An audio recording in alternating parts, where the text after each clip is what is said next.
Bueno, muy buenas noches a todos. Bienvenidos a los que están en plataforma, bienvenidos los que están en YouTube. Nuevamente una noche de psicoanálisis Los Angeles época. Un ciclo de conferencias y un lugar de reunión, de intercambio, en donde justamente entre todos hacemos honor a ese Los Angeles, porque nos permitimos debatir, encontrarnos, desencontrarnos, y ahí en esos desencuentros, en las diferencias, es donde, más se puede producir.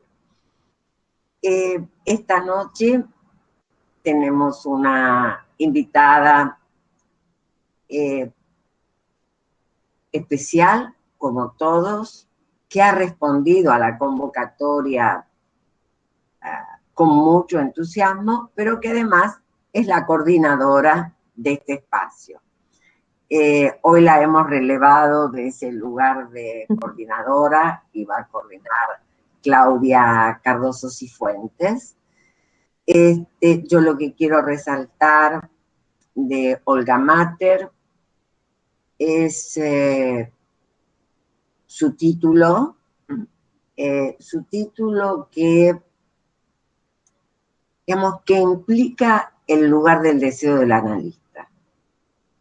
Implica la pandemia, pero implica el lugar del deseo del analista, que creo que es un lugar muy interesante a interrogar, que lo venimos interrogando desde los seminarios, cuando iniciamos el año pasado en abril o marzo, en fin, también te lo veía recién a muchos participantes, unos cuantos participantes del seminario del año pasado que comenzamos a interrogar ese deseo del analista, ese deseo así en singular, ¿verdad? Que es de cada analista que se produce en cada análisis. Y quiero destacar que Olga es una gran colaboradora de todas las actividades de praxis freudiana y una de las grandes entusiastas a que este espacio se pudiera producir. Así que, quiero manifestarle mi gran agradecimiento. Olga es psicoanalista, miembro de Escuela Freudiana de Buenos Aires y además una excelente especialista, experta en psicología jurídica, orientando la psicología jurídica desde el psicoanálisis.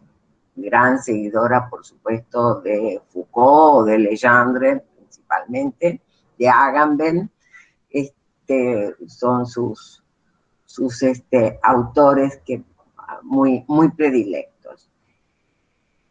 Le voy a pedir, saludo por supuesto a Olga, y le voy a pedir a Claudia que haga su presentación formal. Bueno, muchísimas gracias a todos y a todas por el espacio, por el honor de presentar a Olga, con quien he compartido ya en este último año, no solamente de colegaje, sino también del lado de la amistad. Olga Mabel Mater es licenciada en Psicología, egresada de la Facultad de Psicología de la Universidad de Buenos Aires, practicante de psicoanálisis freudiano lacaniano, miembro, como lo decía Amelia, de la Escuela Freudiana de Buenos Aires, titular de la Asociación Argentina de Salud Mental, miembro también, profesional auxiliar de justicia, psicóloga de oficio en los departamentos judiciales de La Matanza y Morón en la provincia de Buenos Aires, traductora de diversos escritos, entrevistas de Jacques Lacan, Freud siempre, del discurso psicoanalítico, entre otras difusiones. Ejerce desde 1990 a la fecha en el conurbano de la provincia de Buenos Aires de manera privada e institucional. Su última publicación del año 2019, Consulta, transferencia y duración de los tratamientos psicológicos en el conurbano bonaerense, aparece en la revista Diagnosis número 16. Ha sido también miembro de la red Infeíes y la red Psicoanálisis y Derecho a partir del año 2020. Lleva en esta hermosa labor de ser psicoanalista 31 años de trayectoria. Ha sido profesora en la Universidad de Buenos Aires, ex coordinadora de los consultorios de Campi Ramos, es coordinadora de la columna Historia Viva en el Sigma y también de un espacio de entrevistas también en el Sigma. Entonces, esta es la presentación formal de Olga, que nos acompaña esta noche con uno de sus textos. Muchas gracias. Vale. Buenas noches, gracias Amelia, gracias Claudia, gracias a todos por estar. Voy a compartir con ustedes el trabajo Psicoanálisis, pandemia y deseo del analista. Y vamos a empezar así. El texto dice: las plagas, en efecto, son una cosa común, pero es difícil creer en las plagas cuando las ve uno caer sobre su cabeza. Ha habido en el mundo tantas pestes como guerras, y sin embargo, pestes y guerras cogen a la gente siempre desprevenida. El doctor Liu estaba desprevenido como lo estaban nuestros ciudadanos, y por esto hay que comprender sus dudas. Por esto hay que comprender también que se callara, indeciso, entre la inquietud y la confianza. Cuando estalla una guerra, la gente se dice: esto no puede durar, es demasiado estúpido. Y sin duda, una guerra es evidentemente demasiado estúpida, pero eso no impide que dure. La estupidez insiste siempre. Uno se daría cuenta de ello si uno no pensara siempre en sí mismo. Nuestros conciudadanos, en este aspecto, eran como todo el mundo. Pensaban que en ellos mismos. Dicho de otro modo, eran humanidad. No creían en las plagas. La plaga no está hecha a la medida del hombre.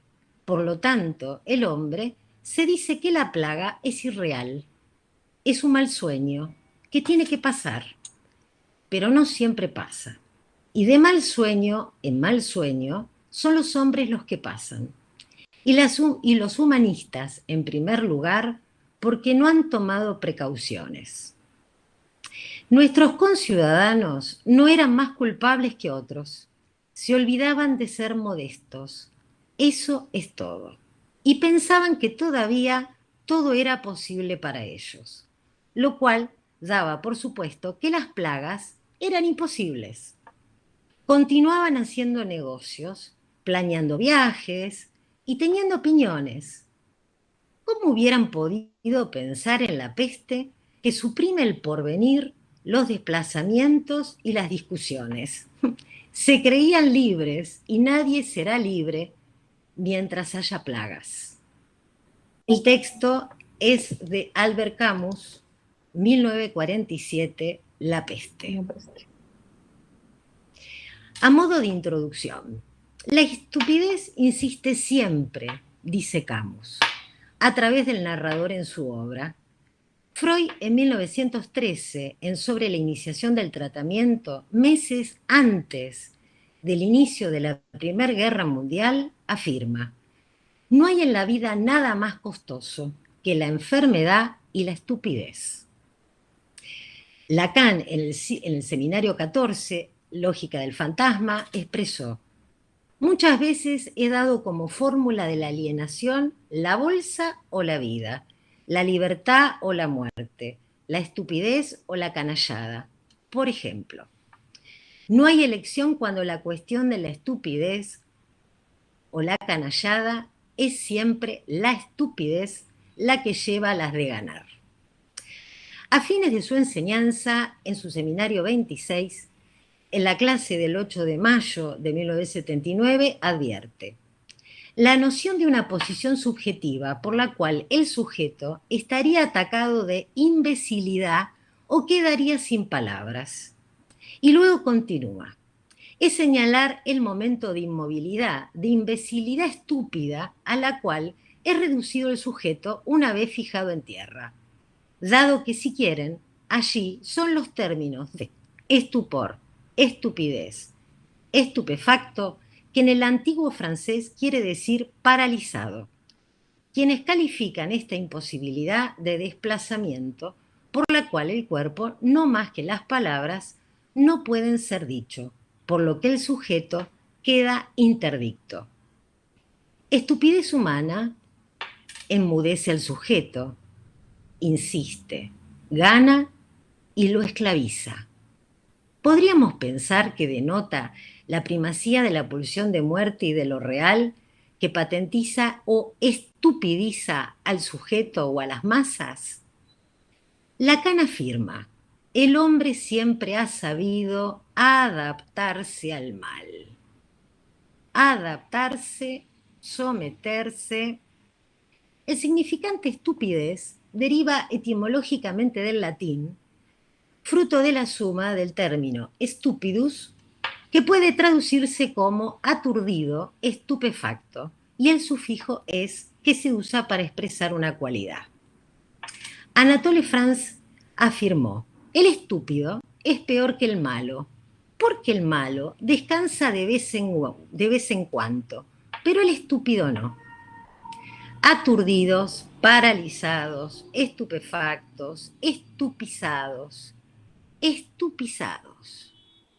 Vamos al diccionario: es dejarse esclavizar. Lacan dijo el 21 de noviembre de 1974 en una entrevista titulada Freud por siempre: el psicoanálisis es Freud. Si uno quiere practicarlo, es necesario referirse a él. Bien, sigamos ese camino. Hoy, en este encuentro, como cada jueves del conversatorio, nos hacemos presentes. Efectos de presencia en la virtualidad. Virtualidad que nos acompaña desde el inicio de la pandemia. Por medio de herramientas digitales, nos ha permitido no discontinuar los tratamientos que veníamos dirigiendo y reunirnos con otros. Abrazamos en un deseo contagioso de hacer lazo al discurso y a la práctica analítica. En síntesis, los consultantes y nosotros, continuando en esta otra epidemia, comillas, iniciada en el siglo XIX, hasta la fecha que es la práctica psicoanalítica para algunos. Mi propuesta es compartir con ustedes algunas reflexiones sobre el psicoanálisis, su práctica y el deseo del analista en pandemia. Nuestro saber hacer con lo que hay. En palabras de Marta Jerez San Bertín, del 22 de marzo del 2020. La peste no será vencida con actitudes negadoras, egoístas, irresponsables o llanamente estúpidas. Las epidemias y el oficio del psicoanalista. Freud le escribe a Braham en una carta del 2 de agosto de 1914, recién iniciada la Primera Guerra Mundial: del mundo no podemos caernos.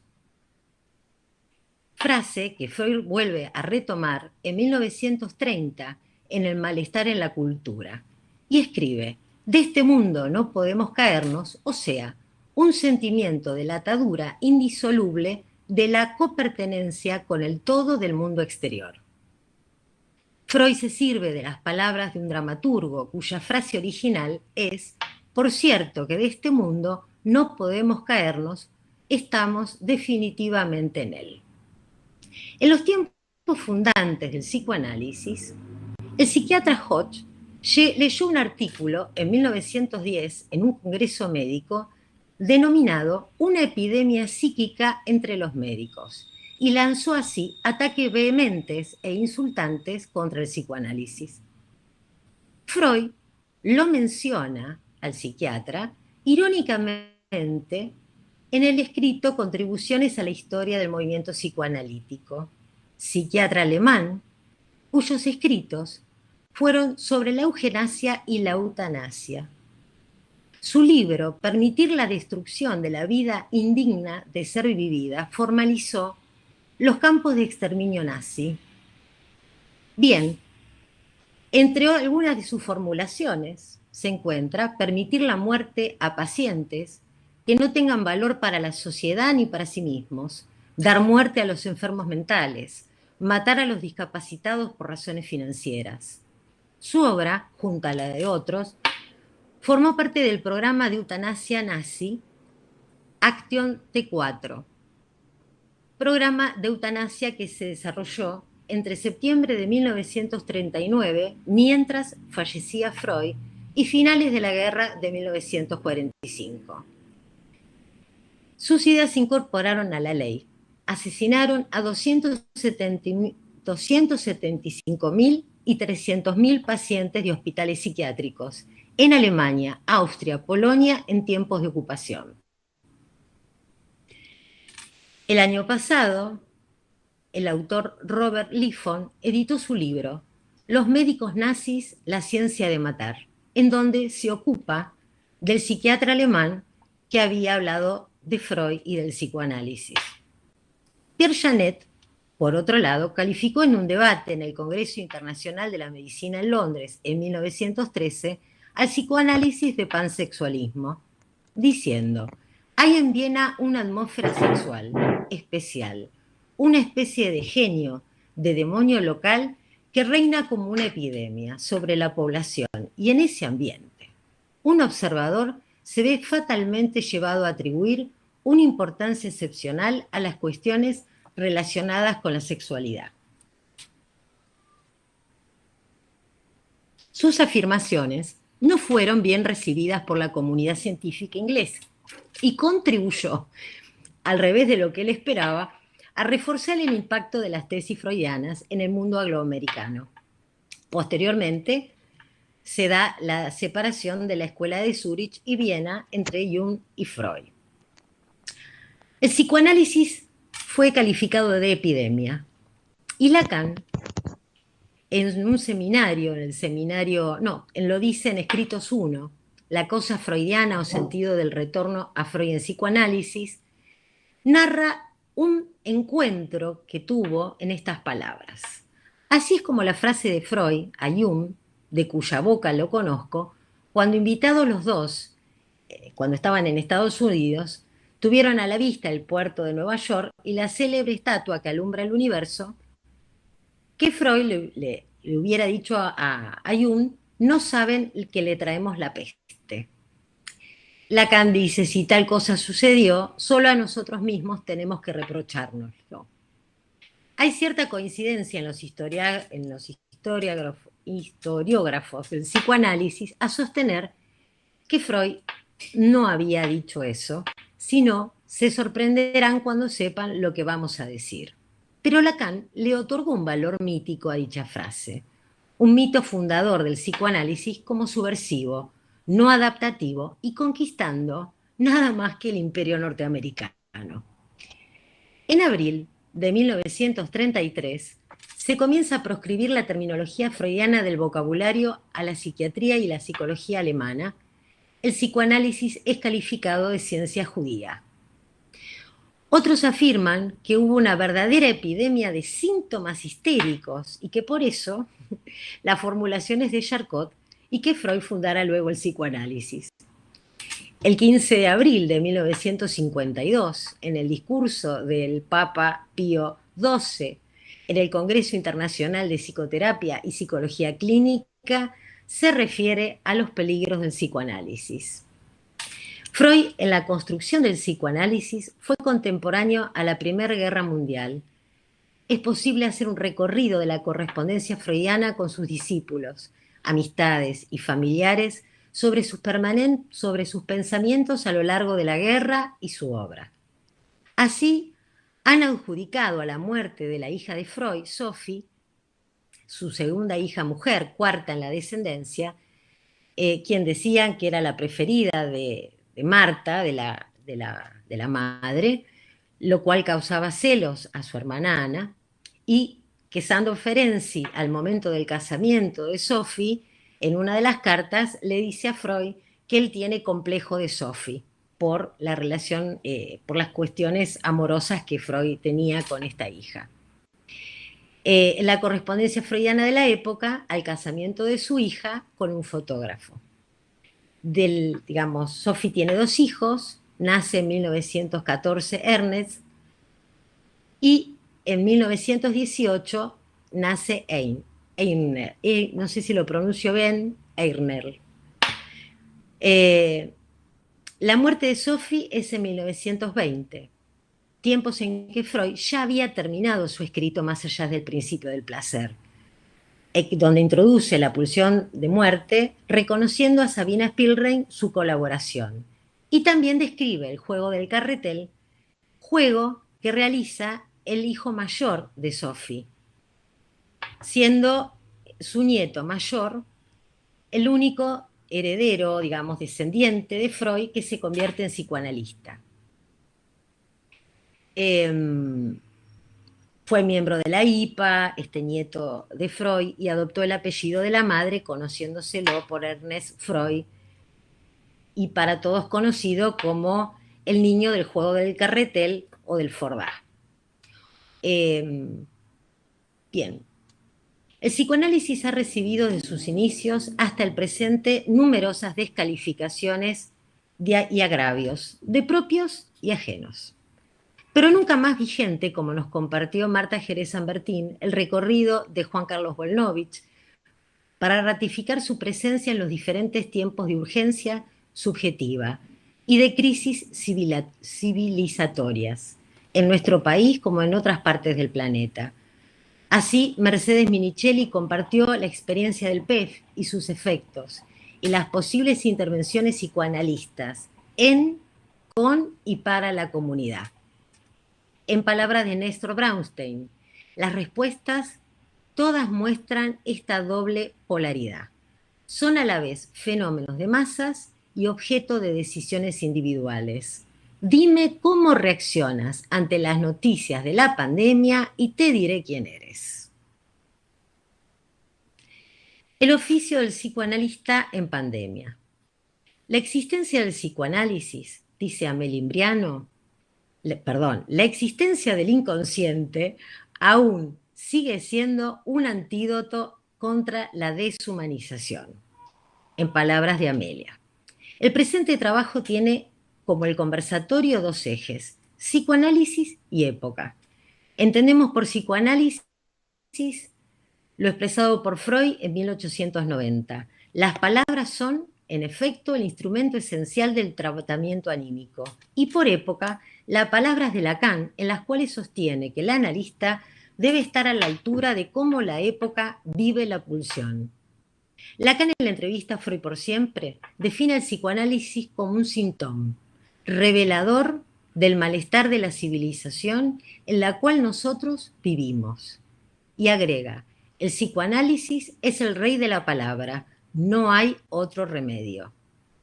Inéditos avatares en la humanidad a partir de la irrupción y la globalización del coronavirus.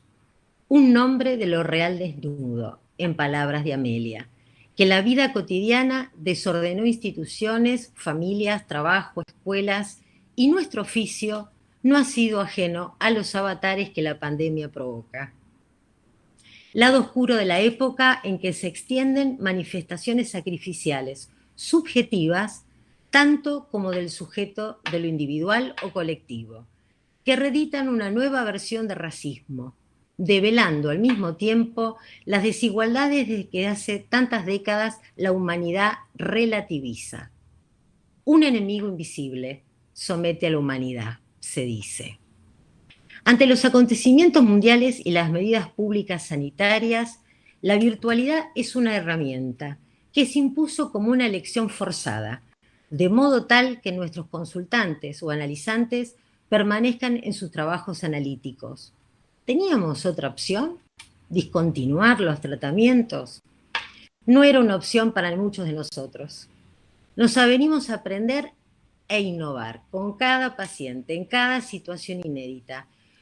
Luego del impacto, inventar, trazar nuevas estrategias de acuerdo a nuestra política, la del síntoma, a nuestra táctica y técnica, las reglas de la asociación libre y la atención flotante, in absentia e in effigie, en palabras freudianas, como camino a la asociación libre o rememoración. In absentia o disculpas, y anoticiados de la dimensión imaginaria, de la transferencia. Presencia del analista, no de su cuerpo, sino de su arte. Virtualidad con efectos de presencia y ausencia del analista. Y el desafío de saber hacer con las herramientas que la tecnología hoy nos brinda. Nos debatimos, no sin otros analistas, entre caminar cuesta arriba deshaciéndonos de nuestros propios prejuicios sobre la tecnología y sus voces, al tiempo que advertidos nos arropamos para considerar los medios digitales como medios para que las palabras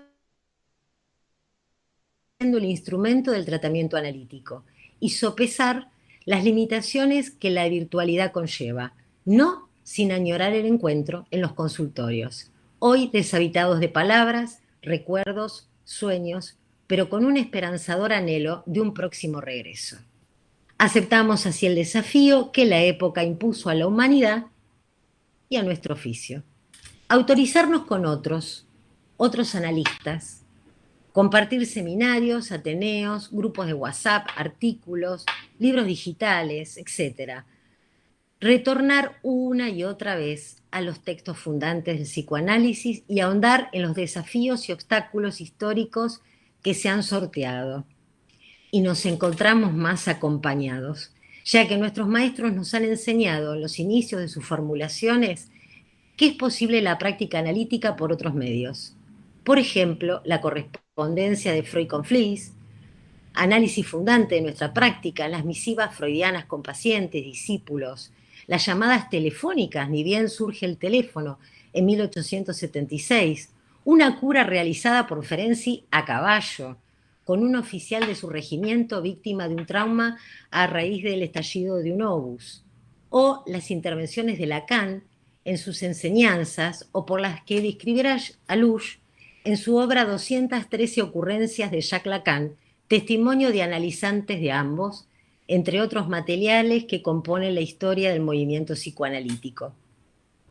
En otras palabras, hay que clinicar, en palabras de Lacan, considerando las circunstancias y las subjetividades en el planeta, junto a quienes ya se encontraban en tratamiento y con quienes los solicitan en pandemia. Se resignifican las palabras expresadas por Lacan. La clínica psicoanalítica debe consistir no solo en interrogar al análisis, sino interrogar a los analistas, de modo que estos hagan saber lo que su práctica tiene de azarosa y que justifique a Freud el haber existido. Asistimos así a manifestaciones individuales y colectivas, que denotan la asfixiante presencia de lo real inconmensurable, real sin ley. El coronavirus cava un surco en las subjetividades. Se corrieron los velos que cubrían, aunque algo sabíamos, pero ahora sin mascarada.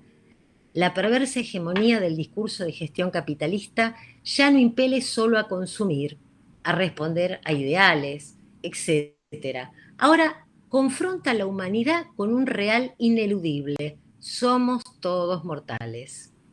Y las vacunas las maneja José Mercado. En todas sus sucursales y los discursos de la ciencia son escritos, pero no de ficción.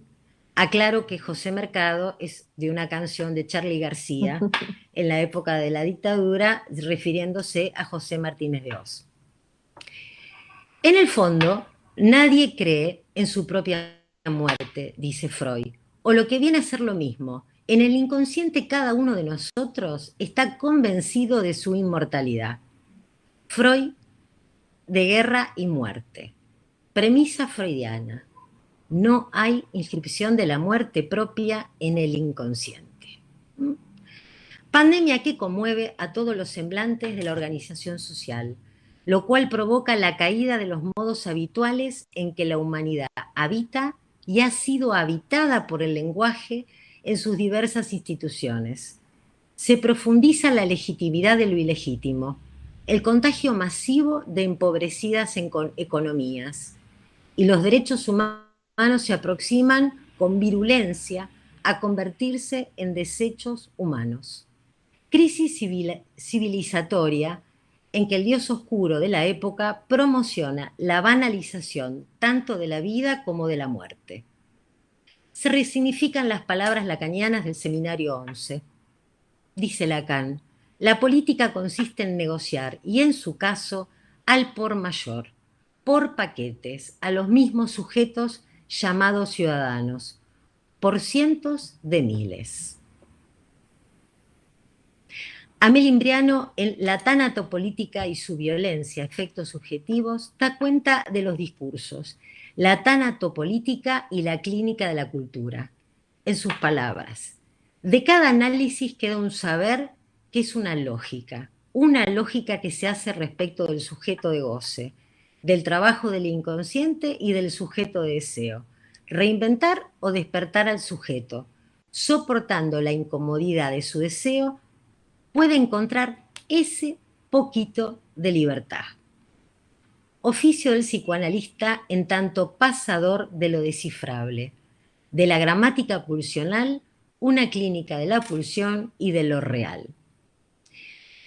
Freud nos anticipaba en Consejos al Médico en 1912 y después en Sobre la iniciación del tratamiento, alrededor de que sus teorizaciones eran de su propio escarnamiento o de su cosecha.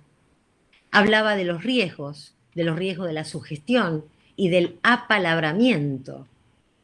En su retorno a Freud, Lacan construye el sintagma o categoría deseo del analista, al que define como una nueva posición estructural, operativo, esencial, lógico, topológico y modal. Deseo del analista posee, a mi criterio, por lo menos 4 vertientes. Una es atribuido al analista. El sujeto le supone un deseo a su analista, así como un saber. Sujeto supuesto el saber, del cual Lacan se ha ocupado en transmitirnos. Es el deseo que el sujeto le atribuye al analista y el analista debe asegurarse de que su deseo siga siendo una X para el analizante. En tanto otro, éste le pregunta, yo voy, ¿qué me quieres? Dando lugar a que emerge el fantasma fundamental. Otra vertiente, un deseo propio del analista. Deseo del analista en tanto que motoriza la dirección de la cura. En dirección, dice Lacan, que es la opuesta exacta a la identificación, nos advierte. Una tercera vertiente sería el análisis o reanálisis de los analistas. Una cuarta vertiente es cuando Lacan afirma, la pregunta sigue siendo la de qué puede impulsar a cualquiera, sobre todo después de un análisis, a historizarse. Aclaro que historizarse está con una Y. Es un neologismo lacaniano, a mi criterio, a mi lectura, como que está condensando histeria e historia por sí mismo. ¿Cómo puede ocurrírsele la idea de asumir el relevo de esa función? Se pregunta Lacan. Y afirma, continúa la pregunta y dice, la pregunta acerca de otra razón es exigible para sostener el estatus de una profesión recién llegada, y nuevamente aquí utiliza otra condensación, historia con Y, en esta condensación de historia histeria. Lacan señala posibles respuestas sobre el pase. ¿Sería la arista de lo real del deseo del analista? Preguntas cuyas respuestas son absolutamente singulares a cada uno de nosotros y que por lo tanto es no toda, o es un enigma para cada uno y se reserva lo indecible de su deseo al conducir un análisis. En 1964, Lacan dicta su seminario Los cuatro conceptos fundamentales, destacando los conceptos inconsciente, pulsión, repetición y transferencia. Y a lo largo de los encuentros formula, a mi criterio, un quinto concepto, lógico y operacional, el deseo del analista. Así es que en 1958, mucho antes del seminario 11, ya en la dirección de la cura, Lacan decía, está por formularse una ética que integre las conquistas freudianas sobre el deseo para poner en su cúspide del deseo del analista. Párrafos anteriores señala acerca de la cuestión del ser del analista. Lacan, a lo largo de los años, en sus diferentes momentos de transmisión, no deja de pensar, retomando la letra freudiana, sobre el deseo del analista, la posición del analista, etc. Así en el seminario 6, por ejemplo, señala acerca de la función del deseo y del deseo del analista y se pregunta, ¿con qué deseo va a confrontarse el sujeto en análisis si no con el deseo del analista? Y advierte, posición paradójica de ser intermediarios de un deseo, o sus parteros, quienes velan por su advenimiento, la supremacía del deseo del sujeto y su relato. En su versión al sujeto señala una estructura es constituyente de la praxis, llamada psicoanálisis. Da cuenta de la neutralidad del analista y dice es su nesciencia, en cuanto sujeto que viene a él en análisis de su ignorancia siempre nueva.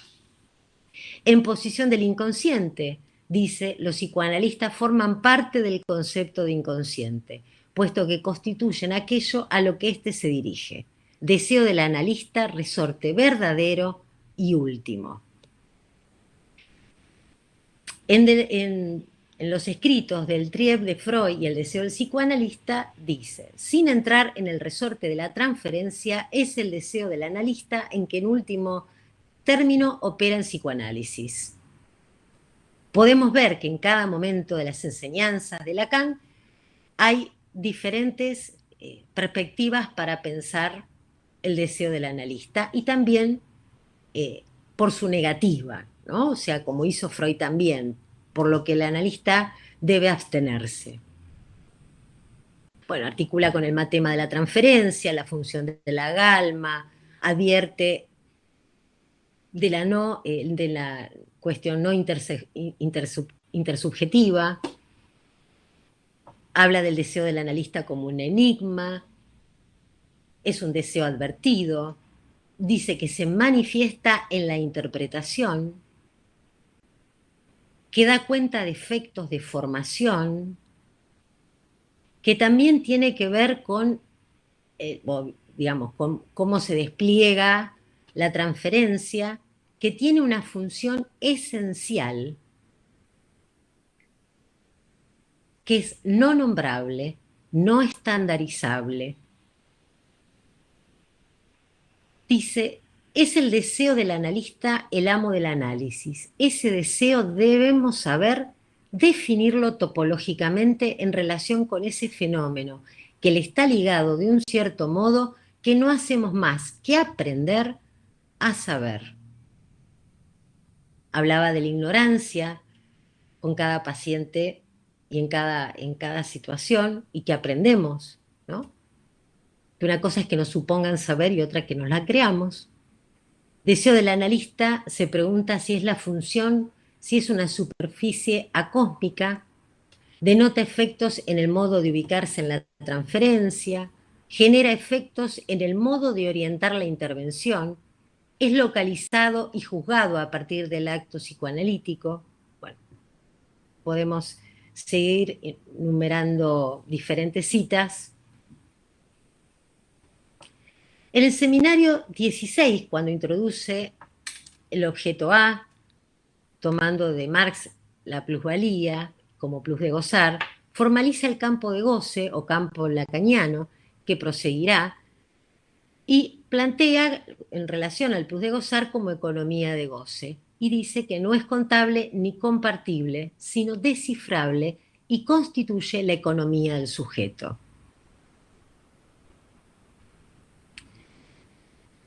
Bien, en síntesis, es un deseo orientado por los conceptos fundamentales del psicoanálisis.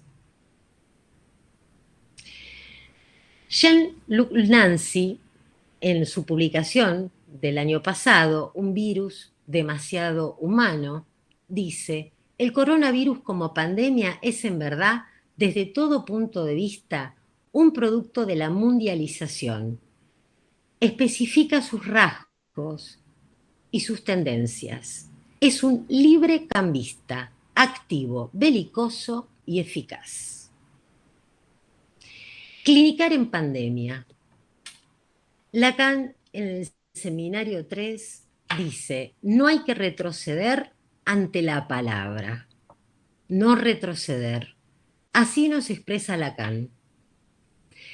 En la introducción teórica a las funciones del psicoanálisis en criminología hace referencia a no retroceder en el análisis ante los niños. Luego volverá a señalarlo años después, en el seminario 3, a no retroceder ante la psicosis. No retroceder al análisis con niños, la psicosis, la neurosis, a las subjetividades en general, teniendo como horizonte la época y la relación moebiana entre el sujeto y la cultura. En síntesis, subrayamos su afirmación: no hay que retroceder ante la palabra. Sin embargo, nos advirtió, siguiendo a Freud, sobre qué sí retroceder. Por ejemplo, a la relación imaginaria intersubjetiva, al análisis basado en lo imaginario, sugestión, a la compresión, a las perspectivas psicopedagógicas, etc. Clinicar en pandemia nos impone estos desafíos y avatares inéditos, como las dificultades con la conexión a Internet, los medios digitales, hasta el pronóstico meteorológico pasa a ser un tema importante, o las vicisitudes de nuestros consultantes, quienes en tiempos anteriores a la pandemia eran visitantes en nuestros consultorios. Actualmente somos quienes entramos a la intimidad de sus hogares, trabajos, bares, sesiones en autos, en el baño, en la plaza, anécdotas singulares que en ocasiones proporcionan material para el trabajo analítico. Una paciente A, profesional de la salud, en una sesión no presencial, en el inicio de la pandemia, muy angustiada, dice: la cara de desesperación de los que llegan, se refería a la guardia, y la de mis compañeros me desgarra, al tiempo que su rostro reflejaba su propia cara de desesperación. Virtualmente presentes, circulando las palabras. Advertimos efectos del inconsciente. La virtualidad tiene efectos de presencia. Aparecen lapsus, recuerdos infantiles, relatos de sueños. Hemos al momento prolongado el trabajo analítico e iniciado el trabajo con pacientes que no conocemos de manera presencial, con lo que hay, que no es poco. Así nosotros nos vemos en lo de el otro día que nos vimos, lo vimos por la cámara, efectos de encuentro, hechos que se elevan a la categoría de cita, medios que hacen posible. Y al cerrar, que estés bien, cuídate, no con la entonación y emoción de los tiempos de prepandemia. El que estés bien y cuídate pasan a tener otra connotación. Bien, voy a compartir con ustedes el trabajo junto a una paciente que vamos a llamar Ana. Ana es una paciente que no conozco presencialmente, fue derivada al tratamiento no presencial a partir de su externación de una clínica psiquiátrica en tiempo del ASPO.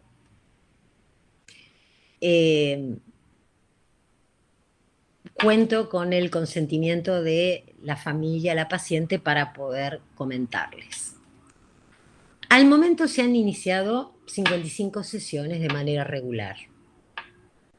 En las primeras sesiones, Ana no podía realizar la entrevista sola. Necesitaba que estuviera su acompañante terapéutico, que en ese momento la acompañante terapéutica estaba con ella. Al comienzo fueron sesiones de 2 sesiones por semana, luego alternando semanas de 2 sesiones y otras de 1. Se realiza por medio de una plataforma. Ana tiene 35 años. Ha sido internada en diferentes oportunidades y realizando tratamiento con diferentes profesionales. Bueno, tenemos efectos especiales de la ambulancia. Al momento de la presente externación, comienza con tratamiento psicológico no presencial, prosigue su tratamiento psiquiátrico con su psiquiatra tratante desde hace más de 10 años, con su acompañante terapéutico en modalidad de pandemia.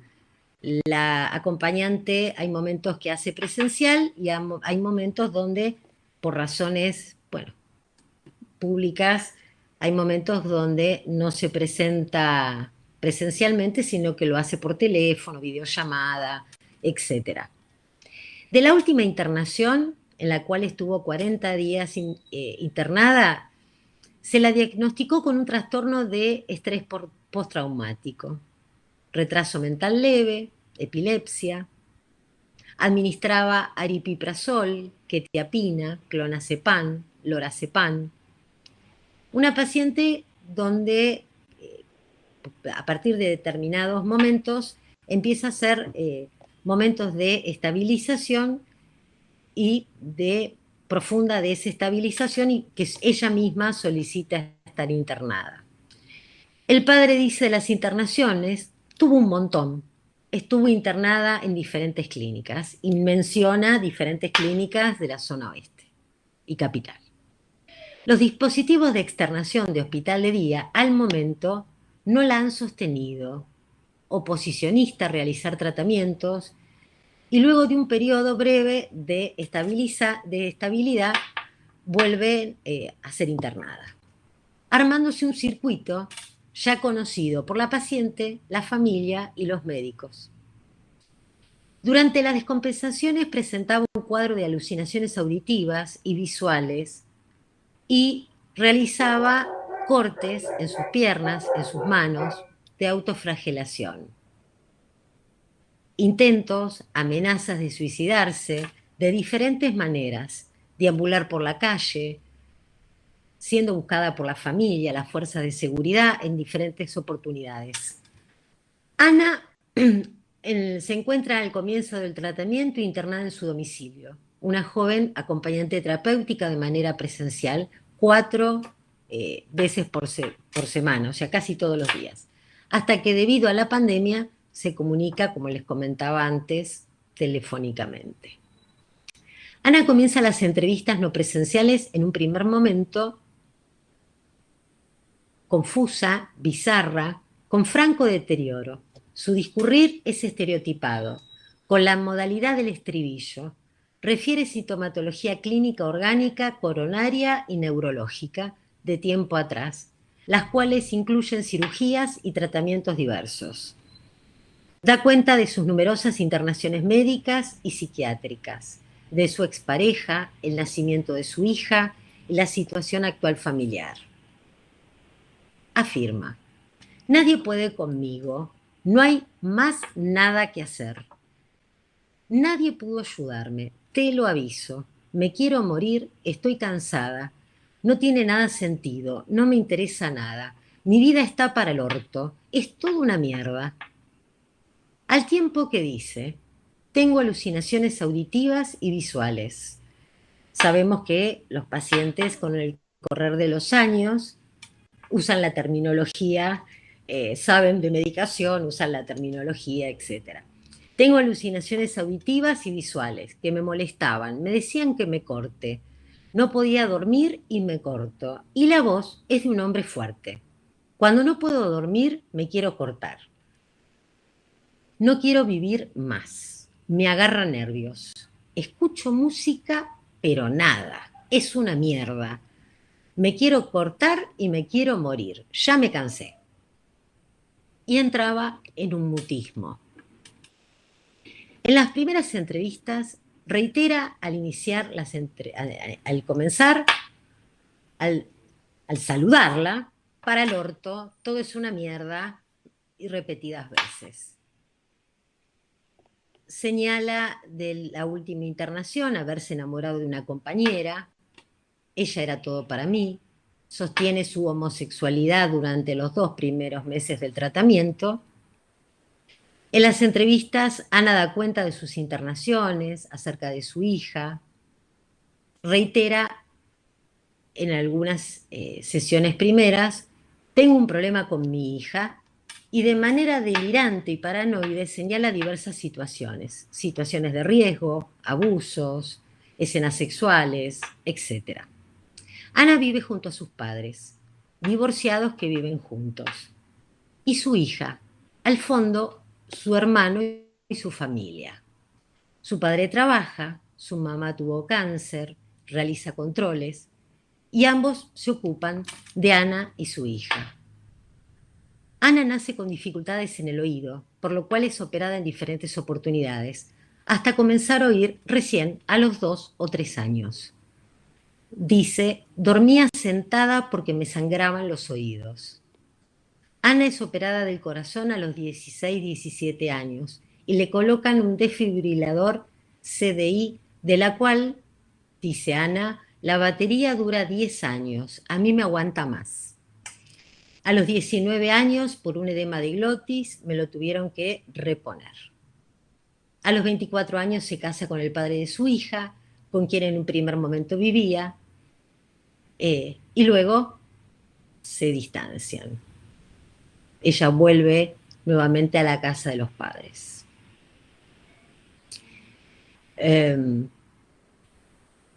De los padres, Ana dice, los 2 viven juntos para ayudarme a mí y a la hija. Ellos criaron por la niña. Si yo no puedo, ahora puede ser, pero me pongo nerviosa con las tareas. Ella no quiere que me interne y llora cuando me corto. Los padres acuden a un abogado por el tema de la tenencia. Ana dice, bueno, de manera en relación a tener ganas de cortarse, no hay otro modo, soy un estorbo para todos, me interno, así conozco gente y después vuelvo. La menor no tiene relación con el papá. En las primeras sesiones, de manera delirante, tengo un problema con mi hija y va armando de una manera metonímica diferentes situaciones en relación a la hija. En una de las sesiones da cuenta, digamos, sostiene diferentes, digamos, sistemas delirantes, pero que ninguno llega a sostener, ¿no? No hay una verdadera reconstrucción de la realidad. Va pasando de una cuestión a otra. A los 2 meses deja de dar cuenta del supuesto abuso y de la relación con su compañera.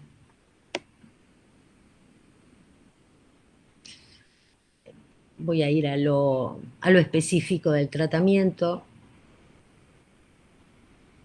Relata despertarse temprano, no poder dormir, da cuenta de la música, y cuando Ana empieza a hablar de música, le digo a ver qué música escucha, empezamos ella empieza a traer temas musicales y cómo trabajar acerca de la música en relación a ver para dónde podíamos ir. Escucha, dice, música romántica porque me gusta, da cuenta de los cantantes, todos hombres que le gusta. Bueno, le propongo si quiere escribir las canciones que le gustan, si quiere hacer un listado de canciones. Bueno, ninguna de las sugerencias o de tomar de sus propios significantes se desarmaban. En una sesión ella dice, me duele la voz ahora, también me duele la cabeza. Tengo noches de insomnio. Hay que hacer cambios en la medicación. Olga, te quiero decir algo. No quiero vivir más. No va más. Ya me cansé, me mato y se terminó. Diversas situaciones en las cuales actúa, solicita internación, grita, se modifica el tratamiento psicofarmacológico, las consultas empiezan a realizarse, llamados, mensajes, mail. Desde la certeza sostiene el abuso, las cuestiones que va modificando a lo largo de las sesiones. Hice muchas cagadas, lo usaba de mala manera, se refiere a los celulares, a, bueno, algunas situaciones que habían acontecido tiempo atrás. De los cortes o marcas en lo real del cuerpo a la posibilidad de una escritura. Ana comienza a dejar mensajes en Skype, en WhatsApp, luego pide disculpas, comienza a prestar atención, a señalar rasgos femeninos, acorde a la modalidad. Entre títulos de canciones, se le señala que escriba sobre lo que le pasa día a día y comienza a enviar, por medio del celular de la mamá o del papá, por WhatsApp la foto de lo que ella había escrito. Escritos primeros, tipo garabato, marcas en las cuales se advierte los imperativos que de lo real la atormentan. Durante semanas se trabaja sobre sus escritos diarios con la presente modalidad. Aparece su talento para cocinar, se acuerda con la madre que aloje a Ana en la cocina para, bueno, que algo se pudiera armar.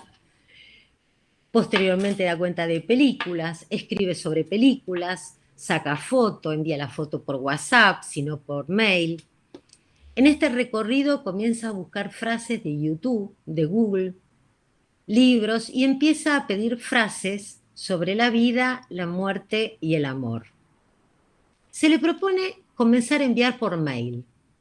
Nuevamente sus papás se ocupan de ello, hasta que comienza Ana, en primer lugar, a escribir lo que llamó un libro de frases. Proyecto que se propone y a sesiones siguientes nuevamente trae. Pensé bien lo del libro, me gusta, pero dejárselo a mi hija, si me muero, que tenga algo de su madre. No solo que fui, así otro recuerdo de mí, no solo la loca internada. Y ayudar a otros. A mí las frases me hacen bien. Agrega, cuando viene, agrega la paciente. Cuando viene eso de cortarme, que viene, me pongo a pensar en el libro. Me siento y escribo las frases. Y pasa. Hace días. Se vienen las ideas y trabajo en mi libro. Se acuerda realizar un libro al que titula Jazmín y la luna. Alude a cuestiones familiares. Cuenta con más de 900 frases y en el mismo hay grafitis seleccionadas por ella, fotografías en la calle, o sea, al pasear en auto con el padre saca fotos, con los celulares envía las fotos, otras de las páginas web, se trabaja en el libro, hace una dedicatoria, agradecimiento, señala, no quiero que tenga índice, que cada uno lea como quiera. Cada sesión trabaja sobre ello y proyecta una autobiografía para luego. Ana se nombra desde un correo electrónico con su nombre y apellido. Comienza a escribir en la computadora. Sus padres nuevamente colaboran.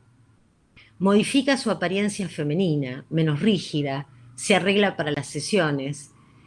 Y al comenzar, empieza con un juego. Para el orto, todo es una mierda, en tono burlesco. Y dice, bien, tengo quizás un problemita. No me quejo, ¿viste, Olga? El libro es mi cable a tierra. Me pongo el hornito con perfume, a limón, el mate y trabajo. En este tiempo de trabajo con Ana tuvo 3 descompensaciones. En agosto del año pasado, en octubre y en este año en febrero. Ella traía que para las fiestas, como es bastante habitual en algunos pacientes, hubiera una desestabilización, la cual no se produjo. En esos momentos, en los momentos de desestabilización, se aumenta la medicación, la psiquiatra, lo cual la deja en una situación media somnolienta, con dificultad para hablar, las sesiones son más cortas, no se relaciona con el libro, y se reitera en algunas sesiones: me quiero internar. Ya se hizo todo, nada sirve. Bien, les voy a mostrar el libro, La muerte, la locura.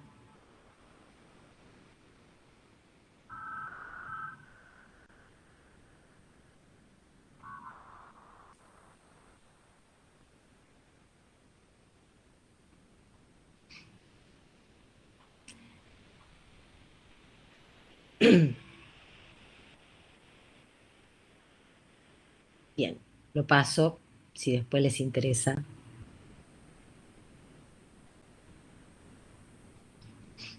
Bien, a partir del libro, la posibilidad de que pudiera hacer hospital de día. A partir de la pandemia, hay instituciones psiquiátricas que hospital de día lo realizan de manera virtual. Algunas aceptan pacientes nuevos y otros no aceptan pacientes nuevos. Sabía de una institución que estaba admitiendo pacientes nuevos y la propuesta fue que pudiera ingresar a actividades de hospital de día a partir del trabajo con el libro, a partir de, bueno, de poder hacer algún bosquejo en relación al otro, ¿no? A poder hacer algún, que sea un cierto bosquejo de lazo social. Así que, bueno, a partir de aparecer esta cuestión de diciembre, en donde ella lo planteaba que para las fiestas, decía, para las fiestas me pongo mal y me tienen que internar, a partir de esa situación de sostener el trabajo del libro, como lo llama Ana, la idea de que ingresara a hospital de día de manera virtual. Luego de varias sesiones de trabajar el tema, Ana comienza en hospital de día, en una clínica de Ituzaingó, que realiza actividades de manera no presencial, realmente con una capacidad de invención, los colegas y los talleristas, impresionante. Talleres de literatura, teatro, yoga, gimnasia, juegos, llámanlos todos los días para la administración de la medicación, un trabajo permanente y diario. Ana empieza a compartir un grupo de WhatsApp con sus compañeros, coordinadores. Se abre la transferencia, dando lugar y a poder yo también no quedar en esa situación, no solo de una transferencia que podía tener un tinte erotomaníaco, sino que aparecieran otros pares. Bueno, hasta el día de hoy participa del hospital de día, sabe trabajar en Classroom. El hospital de día hacen con Classroom, le pasan actividades, tareas, dramatizaciones de personajes, hacer videos. Y está haciendo un libro en este momento donde yo, lo que ella hace ahora es armar el libro y comparte conmigo cómo lo está armando. En este momento ya no soy la secretaria, no estoy en ese lugar, sino que comparte lo que está armando. Conversa con por WhatsApp, se saludan todos los días, no sin, por supuesto, bueno, estructuralmente surgen algunas cuestiones paranoides, pero hasta ahora puede trabajarlas. Los papás en el tratamiento han tenido mucho que ver y tienen mucho que ver. Le han comprado una computadora donde ella trabaja con esa computadora. La acompañante terapéutica, que antes era salir las compras a la verdulería, al almacén, ahora pasa a enseñarle a cómo hacer un PowerPoint, cómo trabajar en Classroom. Y de no poder usar un celular, que así empezó, hoy medianamente tiene cierta cuota de independencia. Bien, conclusiones, ideas y problemas. Néstor Brownstein, en La pandemia y las psicologías de las masas, dice: puede ser que este virus sea vencido, pero cabe anticipar que el virus no dará tregua, porque está instalado en el fulcro. Fulcro es el punto de apoyo de una palanca del sistema de producción, porque es el ángel exterminador que cierra a los invitados la salida de la fiesta del consumo ostentoso y superfluo y los condena a vivir en el confinamiento. Estupidez, estar paralizados, estupizados, significa dejarse esclavizar. Esclavitud del sujeto en lo subjetivo, como lo escuchamos en los consultorios y en lo social y en las manifestaciones actuales. Estupizados, estupidizados o imbecilizados. En la conferencia de Milán, Lacan dice: la crisis no del discurso del amo, la del discurso capitalista, que es el que lo sustituye, está abierta. No les digo en absoluto que el discurso capitalista sea débil, tonto, al contrario. Es algo locamente astuto, ¿verdad? Muy astuto, pero destinado a reventar. En fin, es el discurso más astuto que se haya jamás tenido, pero destinado a reventar, porque es insostenible. Repite Lacan, es insostenible. Es insostenible, anda demasiado rápido. En su devoradora e imperativa gestión, al fluir al sujeto, cosificarlo, manipularlo y mortificarlo con sus falsas promesas. Se indigestó, estalló, reventó.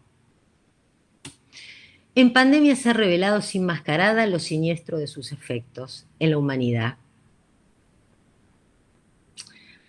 Asistimos a ese goce desenfrenado con escasos amarres significantes en ciertos sujetos y que advertimos en los fenómenos de lo colectivo, el discurrir negacionismo hasta el cinismo. Mientras muchos demandan desviarse de este destino y sustraerse al tsunami actual, de este virus muy humano, como dice Jean-Luc Nancy, entre sálvese quien pueda y en otras partes te espero en la esquina virus. Lejos de reventar y debilitarse, pregunto, ¿el discurso de gestión capitalista se empodera de manera exponencial en todas sus versiones? Parafraseando a Lacan, ¿nos pone a los analistas en el banquillo? Por menos sujetos aturdidos, estupidizados, reduciendo una cuota de estupidez humana para sustraerse a los sacrificios que los dioses oscuros impelen y negarse a ser sus esclavos, para ser un poco más fieles a sus propios deseos. Para finalizar, las palabras de Freud, que agregó en 1931 en El malestar de la cultura, cuando comenzaba a ser notoria la amenaza que representaba Hitler. Pero ¿quién puede prever el desenlace? Podemos hacer lo posible por ser un poco menos estúpidos.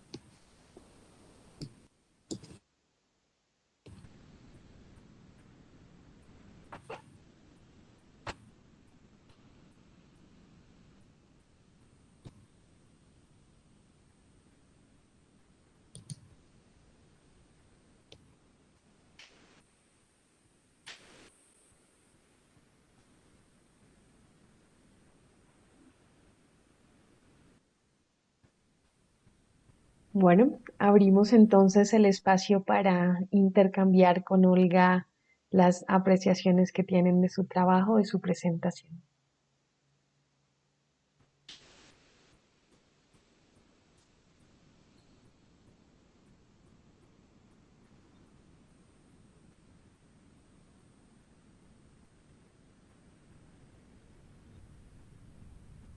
¿Puedo, Olga?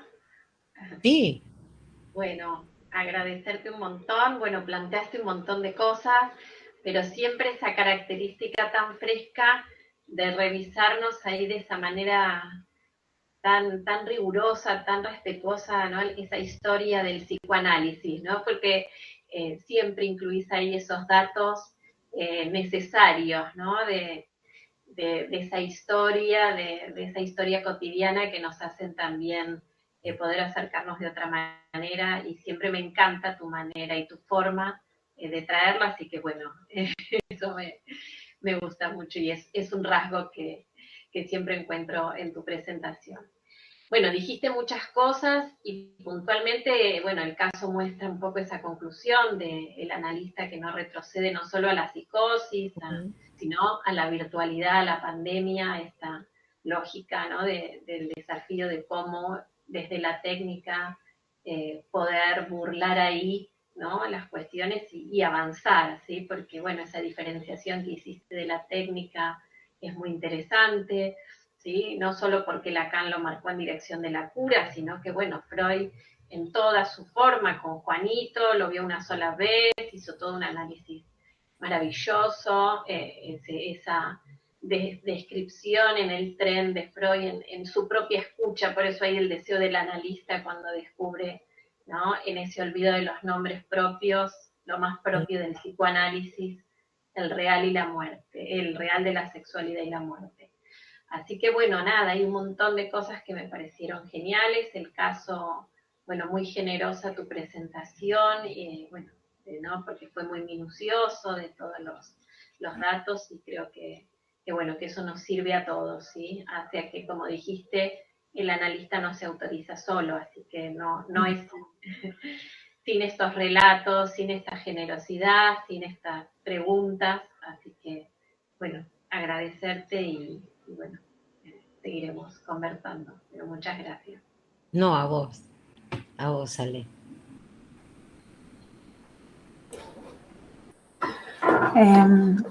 Bueno, Olga, yo también quería comentarte, a mí me conmovió el caso, la verdad que felicitaciones porque sostener una transferencia en la virtualidad con semejante complejidad es admirable realmente.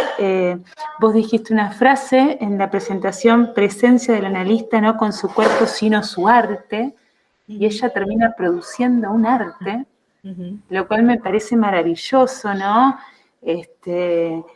Porque, bueno, el trabajo, Freud lo dice, ¿no? De un analista tiene que ver con, tipo, el arqueólogo, pero también el poeta, y en eso del arte ya hace como estas frases de poesía en donde, bueno, seguramente habrá hecho un anudamiento, ¿no?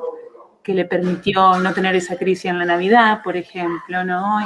Y hacer otros devenires. Y después en esto de una pregunta, ¿no? Como que el deseo del analista parece ser humanitario, ¿no? Como realmente, y con tus últimas conclusiones, como que realmente puede salvar el mundo, digamos. Una cosa había así que poner como... una cuota esperanzadora. No podía seguir poniendo cosas tan feas. No. Pero el efecto en el paciente es conmovedor, ¿no? Y cómo esta palabra, esta escucha va haciendo el camino y me parece, bueno, hermoso.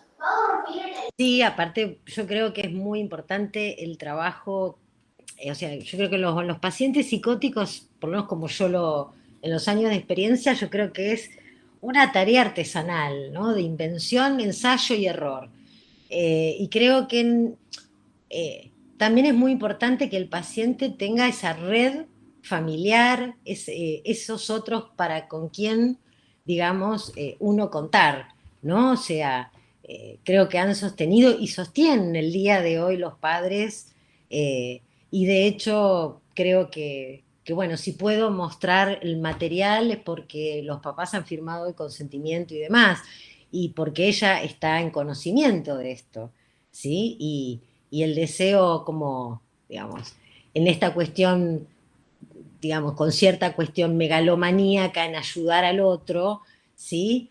Más allá de eso, hay un hombre que, digamos, armó un bosquejo de lazo con el otro que hoy sostiene Hospital de Día.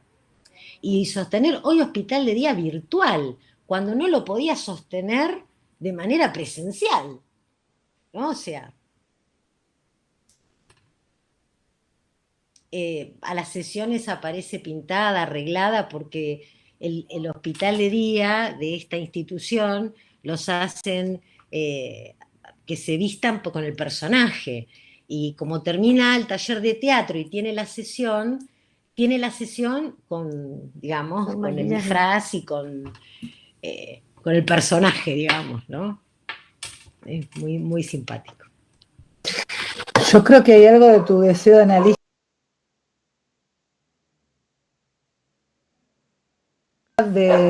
porque es una adversidad como estamos trabajando, ¿no?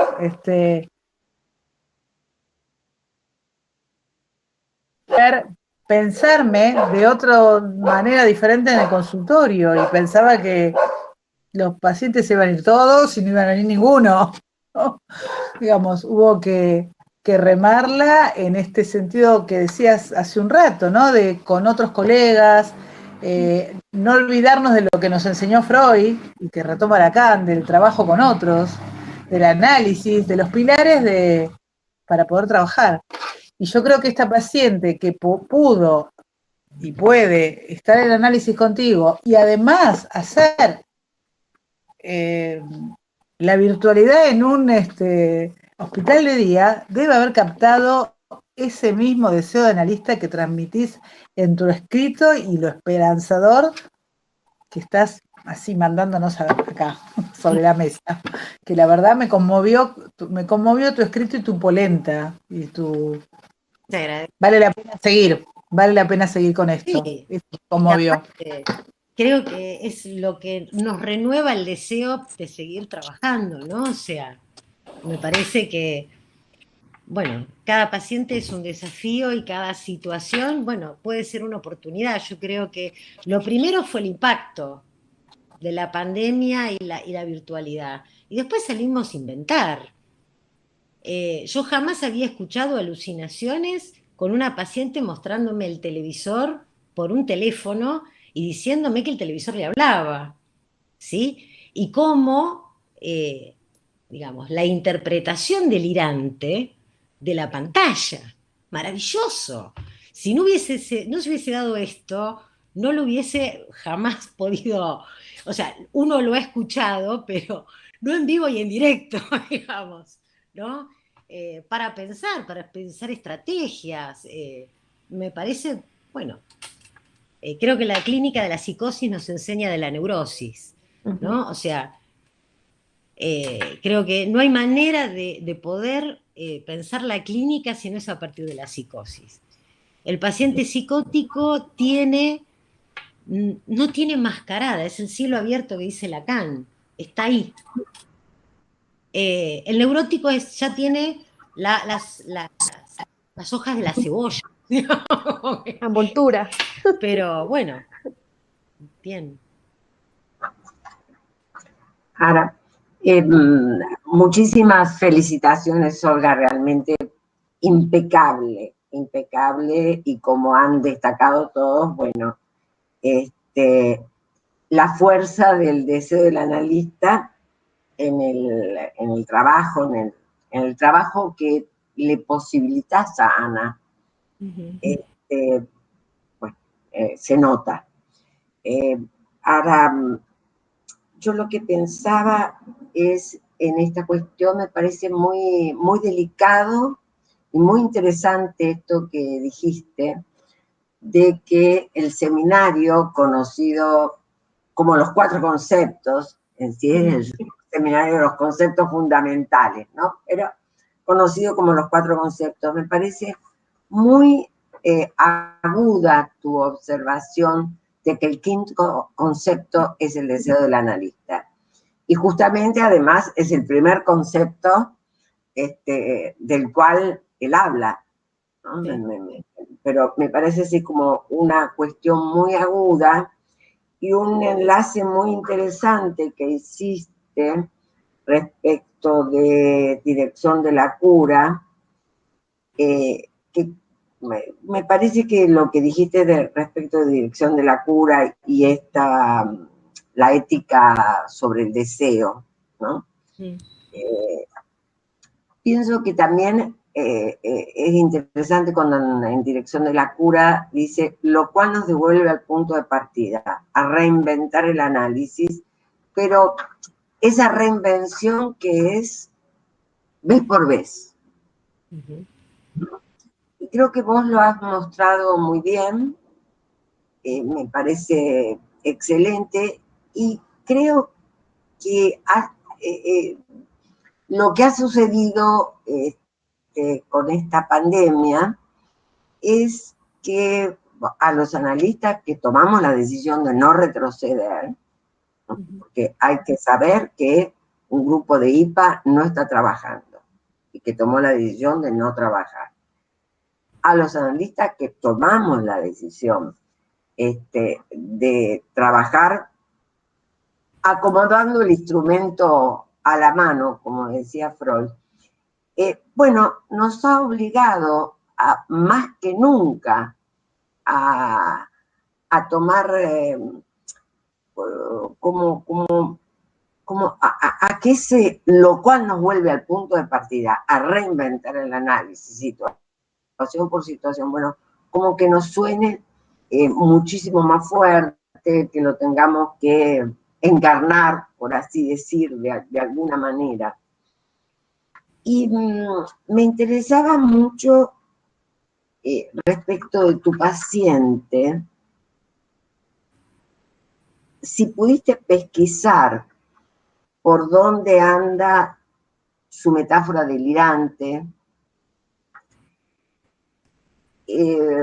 si ha estabilizado, si pudiste porque pareciera como, bueno, una estabilización. Uh-huh. En febrero ahora viene muy bien, y antes, ¿no? Como que en estos periodos de estabilización se produce algo de metáfora delirante, hay algún punto en donde la metonimia se detiene, la detiene la escritura, es decir, que como... Yo creo que la escritura está sirviendo como ese catalizador de goce, ¿no? O Sí, sea, está catalizando. Porque de hecho en Hospital de Día las actividades que ella elige y en las que más participa son las que hay que escribir. Y también lo del classroom, también. Una paciente que ni siquiera podía agarrar un celular, ¿no es cierto? O sea, sí, sí, sí. Y creo que la cuestión delirante está en relación a la cuestión, digamos, del empuje a la mujer, ¿sí? Uh-huh. Aparece con una beta más del lado de un posible lesbianismo cuasi delirante, ¿no? Y donde queda armando una escena abusiva entre la madre, ella y la hija, ¿no? Eso aparece de una forma desnuda cuando está desestabilizada. Cuando se vuelve a compensar, eso es como que se vuelve a brochar, digamos, ¿no? O por lo menos tiene un brochecito, ¿no? En la cadena significante que abrochó y se sostiene. O sea, es muy interesante porque, digamos, creo que muestra muy bien esto que Lacan decía del arte sanado, con toda la multivocidad de el significante artesanado, ¿no? Pero me parece así como que, bueno. Y creo que también es muy ejemplar, digamos, no sé si ejemplar, nos inoculás, ¿verdad? Entusiasmo, fuerza, con este tipo de trabajo, tanto sea teórico, porque, bueno, nos pasaste unos datos interesantes a nivel de la historia del psicoanálisis. Y también en la clínica, porque, bueno, hay que ponerle mucho deseo para poder sostener un trabajo así, ¿no? Y posibilitarle a ella este artesanado, porque entiendo que en un momento, y vos lo nombraste, por suerte se distribuyó la transferencia, en un momento estabas ahí como intenso. En el filo mortal de pasar a la erotomanía, ¿no? Y hoy no somos el condensador de gozo. Y qué interesante la erotomanía en la virtualidad, ¿no? Sí. Porque uno diría, bueno, qué sé yo, vino al consultorio, la debo haber mirado mal, qué sé yo. No, es estructura pura, ¿no? O sea, creo que lo maravilloso de lo virtual, ¿no? Es que justamente lo deja crudo, por decirlo así, ¿no? Lo deja crudo. Sí, totalmente. Yo creo que, bueno, todo depende de en qué lugar cada uno de nosotros nos posicionamos en nuestra tarea, ¿no? Creo que cuando hablamos de si el psicoanálisis hace lazo, los que quieren que está muerto, bueno, va a depender de lo que hagamos nosotros. Ahora, Olga, vos le propusiste esto del hospital día, ¿no? Sí, desde bueno, noviembre. Ahí va, ¿no? Como que esa captura, que podría haber durado, ¿no? Como, ¿no? Esta erotomanía, en esa intervención, ahí fluyó eso está bueno, ¿no? Porque ella nunca lo iba a traer, capaz. Costó un poco, no fue, o sea, recién empezó en enero. Sí.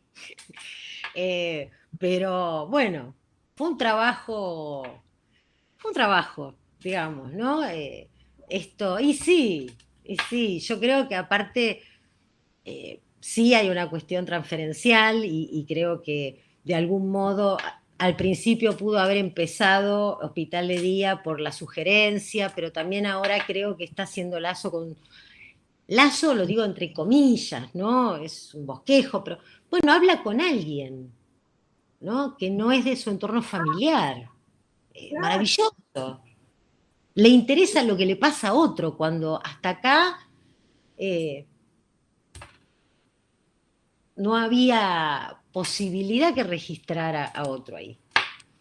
Me refiero a otro par, ¿no? O sea, totalmente devorada y en una situación totalmente gozosa, no había cómo.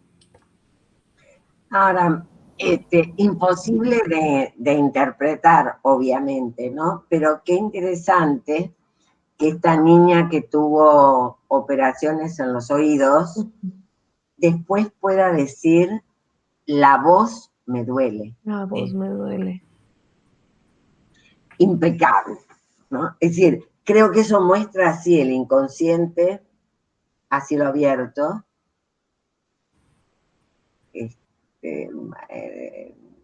impecable.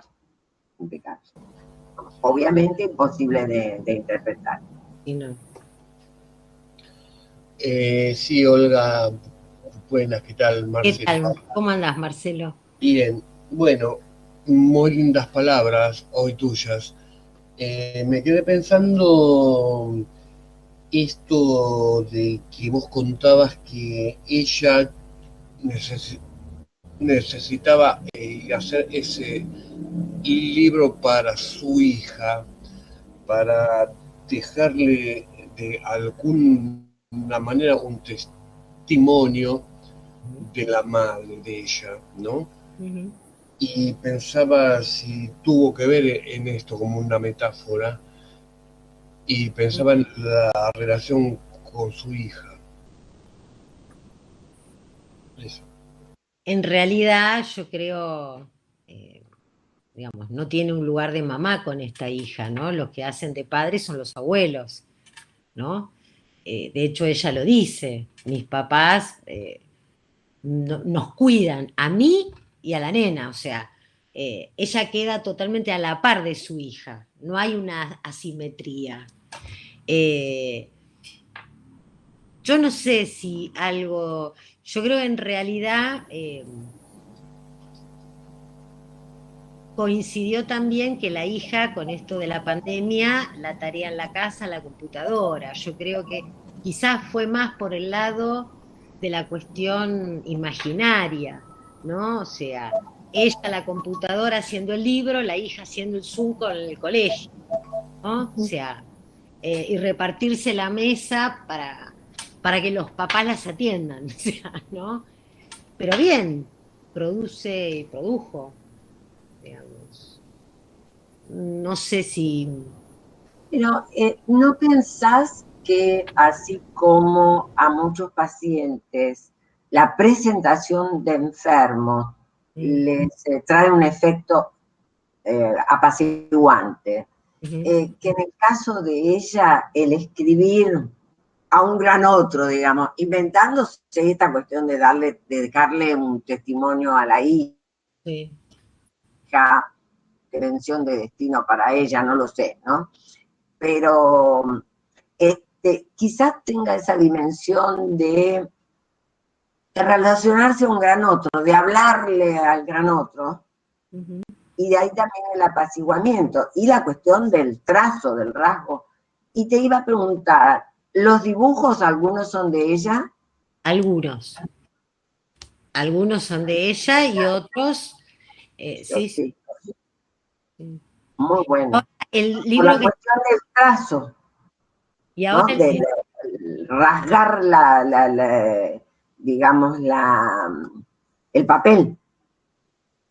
sí, yo tengo fotos del inicio donde ella escribía las letras de las canciones y son como garabatos de un niño, Sí. ¿no? Indescifrables.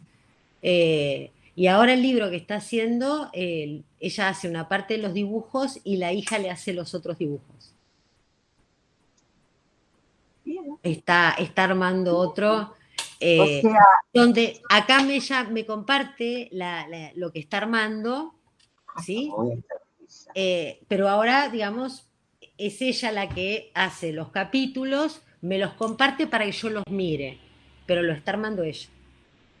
En no, este, pero claro, está teniendo muy buena estabilización, porque digamos, con la mediatización del libro, de la escritura, el motivo del libro, ella puede entablar una relación con la hija, pareciera que no delirante. no.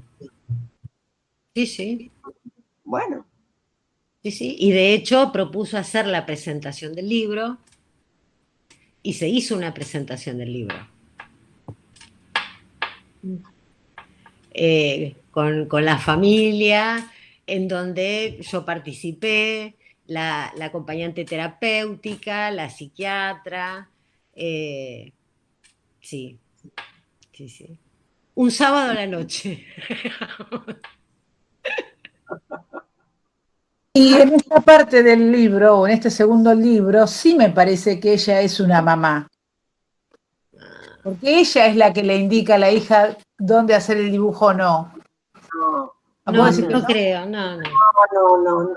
Hay una cuestión de estructura. Olga es la terapeuta, yo hablo desde la experiencia, si se coloca como mamá, vuela de nuevo. Como mamá de la nena en algún punto, No, debe haber algunos aspectos. Vos decís que no. hay un agujero de estructura, no hay caso.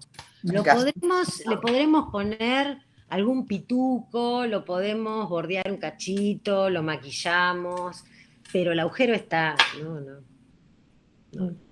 Lo que creo es que logró un lugar dentro de las personas que la conocen. en la obra social la conocen, en la calle la conocen, ella habla con sus compañeros ahora de hospital de día, les regala el libro, lo hizo en PDF, en ebook, en impresión, regala el libro, entonces hay algo ahí, pero no. La estructura es la estructura. Pensé que para la hija, no sé si para ella, porque la estructura no cambia, obviamente, pero habría como algún semblante ortopédico de que pueda, mínimamente hay una diferencia con respecto al trato con la hija. Ni siquiera con ortopedia. No. Ella no deja nunca de ser hija. Ella no deja nunca de ser hija.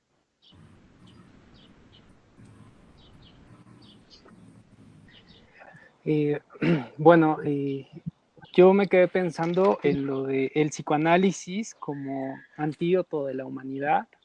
Lo mencionaste en algún momento. Palabras de Amelia. Bueno, sí. Y me costó un poco de trabajo como visualizarlo, ¿no? Uh-huh. Y justamente, bueno, yo lo puedo pensar con este caso y también algo que dijo Amelia, ¿no? Como de vez por vez, caso por caso. Bueno, yo lo pienso de esta manera. Uh-huh. Y justamente con este caso que expones, cómo esta paciente en alguna manera puede hacer lazo, ¿no? A estar como aislada, a estar desestabilizada, a estar como apartada, ¿no? Entonces, cómo paulatinamente, cómo vas mostrando esta estabilización. Y pienso en eso, en el psicoanálisis como antídoto de la deshumanización, justamente, ¿no? Para hacer lazo, la psicosis en este caso, y bueno, conforme a lo que escribía la paciente, por ahí mientras hojeabas el libro, escribía como de varios temas, ¿no? Por ahí vi que de la amistad, como de la vida, como frases de motivación. Supongo que esto no era como también una manera para ella elaborar, ¿no? Un mundo y como ubicarse, ¿no? De alguna manera a través de la escritura y sobre temas, digamos, como distintos, ¿no? En la vida del ser humano, que quizá en la neurosis uno puede como fantasear, porque es muy difícil, ¿no? Cuando los pacientes están como rechazando, renegando o están hartos de la vida, ¿no? Y en algún momento esta paciente estuvo así, ¿no? Y bueno, y aparte dentro de la psicosis, ¿no? Y es muy difícil cuando se presentan así. Sí, yo creo que en esta época no son solamente los pacientes psicóticos, ¿no? Hay neuróticos que están sumamente desestabilizados. Y entre tanta cuestión mortífera de la pandemia, a veces, que la vida es eso, renacer con una de cal y una de arena. Bueno, yo creo que ese es un trabajo con cada paciente. Hay pacientes neuróticos que tienen menos recursos subjetivos, en el caso por caso, ¿no? Yo quería comentar algo, si me permiten. ¿Qué tal? Bueno, te felicito, Olga, por el trabajo impecable. Gracias. De una perspectiva teórica y clínica, y quería, digamos, me disparó muchas cosas, muchas ideas, tal vez pueda decir algunas cosas sueltas, pero bueno, lo que se me ocurre es pensar la cuestión de que vos nombraste, la pulsión de muerte, este real biológico que implica el coronavirus, la pandemia, y toda la articulación que tiene esto con el discurso del capitalismo, ¿no? Porque, bueno, se dice que de la gestión, y se ha dicho históricamente desde Freud, sobre todo desde Lacan, la cuestión de la cosificación del sujeto en relación al discurso capitalista y a su gestión, pero ahora me parece que se está jugando otra cosa más compleja y más grave, que no es la cosificación del sujeto, sino la destrucción del sujeto, ¿no? El otro día leía al conocido filósofo italiano Bifo Berardi, que decía, estamos viviendo dentro del cadáver del capitalismo y no lo habíamos advertido. Bueno, efectivamente, ¿no? Algo de esto se está jugando. Estamos viviendo dentro de un cadáver y eso amenaza nuestras propias condiciones, podemos decir, de habitabilidad del planeta, ¿no? No digo por primera vez porque ya ha habido otras pestes y demás, pero esta catástrofe ecológica ya anunciada desde hace muchos años por los bioticistas, por los filósofos, etcétera, se está haciendo cada vez más compleja y cada vez más grave, digamos. Hay que llamar la atención suficientemente entre la relación entre este discurso capitalista, este cadáver del capitalismo del que estamos viviendo, y la autodestrucción del sujeto, ¿no? Así que no se juega tanto en términos de cosificación, me parece a mí, sino de destrucción.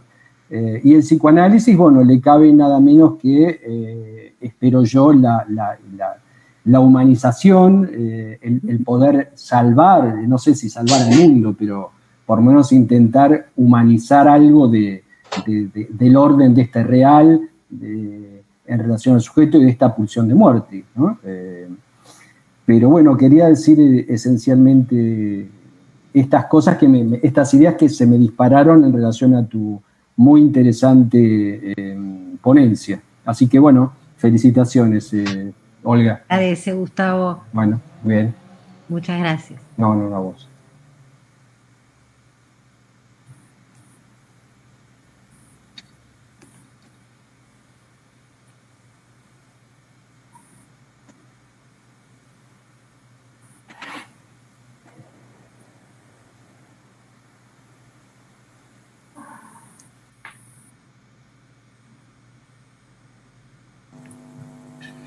Bueno, Olga, yo quería decir algo. Vale. Qué bárbaro sí, ya cortamos. La insistencia o el deseo del psicoanalista, ¿no?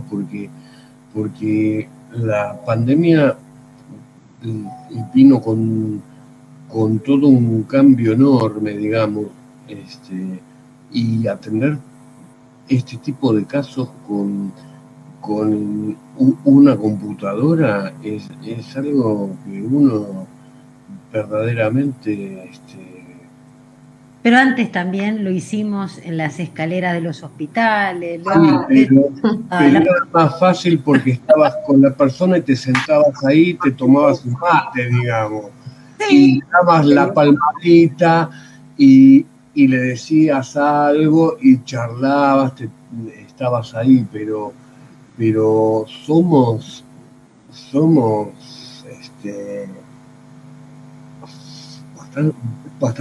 bastante fuertes, creo, para soportar o para, no sé, me sale la palabra insistencia, ¿no? Es como que ante un caso difícil, complicado, ante el sufrimiento, uno está ahí presente, digamos. Me parece bárbaro, me encanta, digamos. Las charlas estas me parecen bárbaras en el sentido de contagiar así el entusiasmo para seguir atendiendo día a día casos donde todo el tiempo se complican porque los pacientes vienen y te cuentan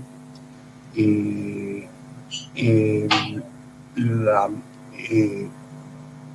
mamá que se murió, el hermano que se murió y todos estos tipos de fallecimientos donde bueno, uno está al pie del cañón todo el tiempo.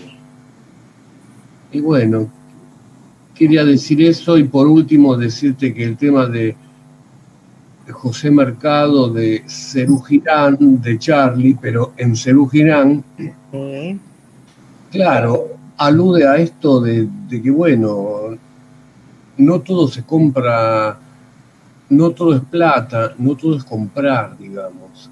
Hay esta cosa que la pandemia allí nos ha traído, donde cada uno se tuvo que cuestionar seriamente en dónde está parado y qué está haciendo. Y quiénes son sus vínculos reales. Bueno, eso. Vale, gracias. Creo que antes de cerrar, a mí me gustaría señalar algo que dijo Olga, que es como para dar un seminario sobre eso, se lo podemos proponer a Olga, que es estas 4 vertientes del deseo del analista. Me pareció algo muy impecable, muy limpio, muy bien señalado, ¿verdad? Y muy interesante, digamos, cómo vos lo rescatás, porque no está así a la lectura totalmente a la vista, no es algo que vos has sabido rescatar muy bien, tanto sea el deseo del analista en relación a la suposición de saber, como el deseo propio del analista, como el análisis o el reanálisis, ¿verdad? del analista, y esto del historizar. ¿No?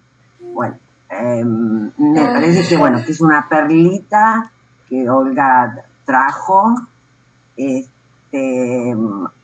la quería destacar para que no se nos escape, porque obviamente la viñeta clínica copó mucho. Es un trabajo hermoso el que hiciste a nivel clínico, pero creo que justamente la clínica vos la sostenés desde, digamos, yo creo que el deseo del analista es uno, pero ¿no? Lo podemos ver desde estos 4 ángulos. Desde este tetraedro vos has sostenido, en este caso, la práctica con Ana. Vale. Bueno, Claudia, ¿haces el cierre?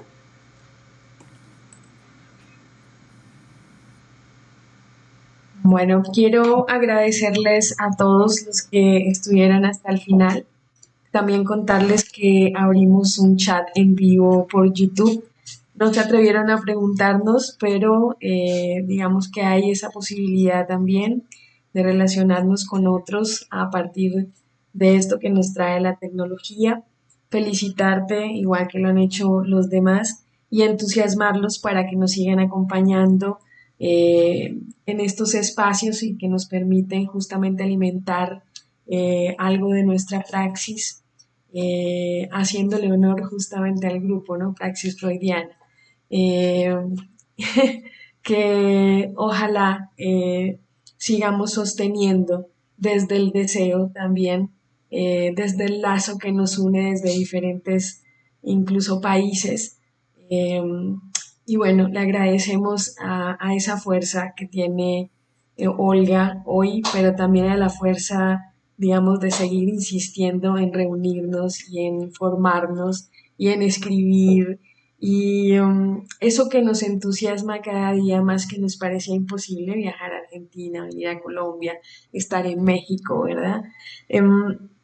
Y bueno, cada vez me entusiasma más también compartir con ustedes cosas que a veces sentimos que en el país de pronto no se pueden dar, pero que a partir justamente de estos espacios nos convencemos más de que no estamos solos. Vale. Bien, propongo que abran los micrófonos. Muchas gracias, Olga. Muy bueno el caso. No, hasta la próxima. En 15 días. La próxima, Alejandra Porras. Alejandra, Ay, te esperamos. Muy bien, gracias. Gracias, Olga. Muchas gracias. Muy bien. Alejandra Porras. Chao, Gracias Olga y Amelia, gracias. Chao. Hasta luego. Chao. Chao.